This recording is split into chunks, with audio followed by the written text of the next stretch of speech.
অমাবস্যার রাত, ঝিকঝিক করে ফোকার ডাক, জোরে জোরে বাতাস। গ্রামের পুরনো জমিদার বাড়ির পাশ দিয়ে একটি সরু রাস্তা। ঈদের ছুটিতে রাহাত শহর থেকে তার দাদার বাড়ি এসেছি।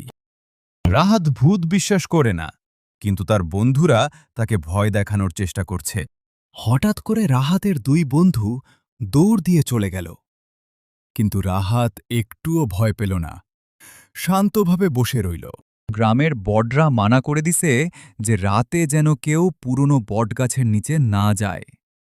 এখানে নাকি নিশি ডাকে। এটা নিয়ে গ্রামের মানুষ অনেকে ভয় পেত, কিন্তু রাহাত ভয় পায় না। পরদিন রাহাত চ্যালেঞ্জ করে বসে আজ রাত 12টায় সে হেঁটে হেঁটে বটগাছের নিচে যাবে। সময় গড়াতে গড়াতে রাত 12টা বাজে। শিয়ালের ডাক, হালকা হালকা বাতাস। রাহাত হেরিকে নিয়ে ঘর থেকে বাহির হয়।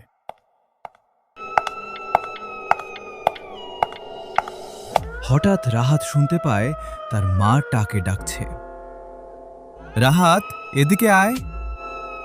কিন্তু তার মা তো শহরে। সে বুঝতে পারে এটা নিশি ডাকছে। হঠাৎ রাহাত দেখে বটগাছ থেকে তার দিকে কিছু একটা এগিয়ে আসতেছে। সে দৌড় দিতে যায়, কিন্তু দৌড়াতে পারে না। বারবার দৌড়াতে চাই, তাও পারো না। সে একটা চিৎকার করে উঠল। হঠাৎ দেখা গেল দূরে হারিকেনের আলো তার দিকে এগিয়ে আসতেছে। তারপর দেখল গ্রামের পাহারাদার। পাহারাদার এসেই কি কি যেন পড়ল। তারপর সব আবার আগের মতন হয়ে গেল স্বাভাবিক। পরদিন সকালে জ্বর নিয়ে রাহাত বিছানায় সে ভাবল সব কিছু যুক্তি দিয়ে বিচার করা যায় না।